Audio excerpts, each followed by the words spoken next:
హైదరాబాద్ అమీర్పేటలో దారుణం జరిగింది. ఆస్టర్ ప్రైమ్ ఆసుపత్రిలో మహిళ పూజ మృతి చెందింది. ఇక తమ కూతురు మృతికి వైద్యుల నిర్లక్ష్యమే కారణమంటున్నారు బాధిత తల్లిదండ్రులు. వైద్యుల తీరును నిరసిస్తూ ఆసుపత్రి ఎదుట ఆందోళనకు దిగారు. బంధువులు రోగుల నిరసనలతో అమీర్పేటలో భారీగా ట్రాఫిక్ జామ్ ఏర్పడింది. కిలోమీటర్ల మేర వాహనాలు నిలిచాయి. ఆసుపత్రికి చేరుకున్న పోలీసులు సర్ది చెప్పే ప్రయత్నం చేస్తున్నారు.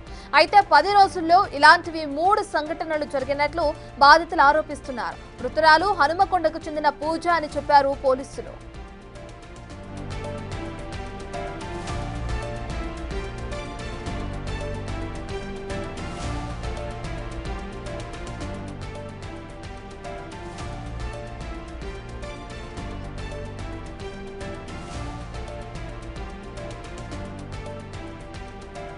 ఆస్టర్ ప్రైమ్ ఆసుపత్రిలో అనారోగ్య కారణంతో జాయిన్ అయిన మహిళ పూజ అనే మహిళ కూడా మృతి చెందడం మనం చూస్తున్నాం. వైద్యుల నిర్లక్ష్యమే దీనికి ప్రధాన కారణం అని చెప్పి కూడా అక్కడ ఉన్న తల్లిదండ్రులు ఆరోపిస్తున్నారు. బంధువులు కూడా రోడ్లపైన నిరసన కూడా వ్యక్తం చేస్తున్నారు.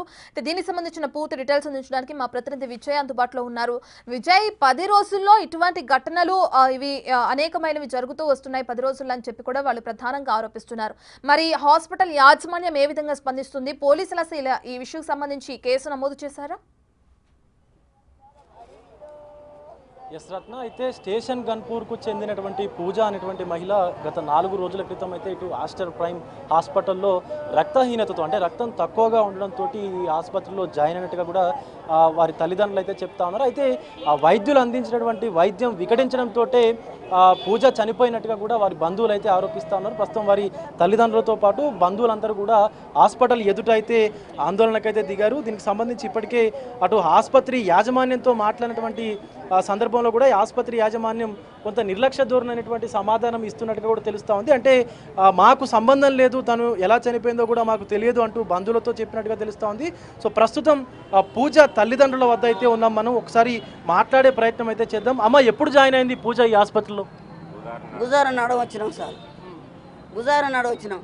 అన్ని పైసలు కట్టిన పైసలు పెట్టినాం కానీ తండ్రి నా బిడ్డను బతికియలే. ఏమైనా అది పెట్టిర్రు, నాకు ఆక్సిజన్ పెట్టిర్రు. నాయన ఆక్సిజన్ పెట్టి మాట్లాడొద్దు మొస్తొస్తుంది అని ఏదో మా మీద పెట్టారు.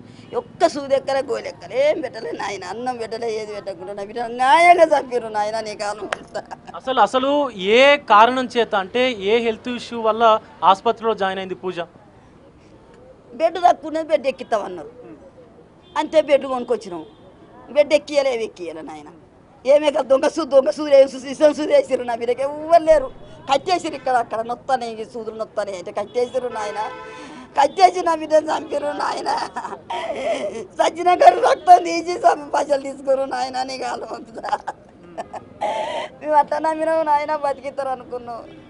సచ్చేదాకా తెరవనా నాయన, సచ్చినాక ఊరికి ఏడ్చుకుంటున్నావు నాయన. నా పిల్లలకు న్యాయమన్నా చేయకపోయి చిన్న పిల్లలు నాయన.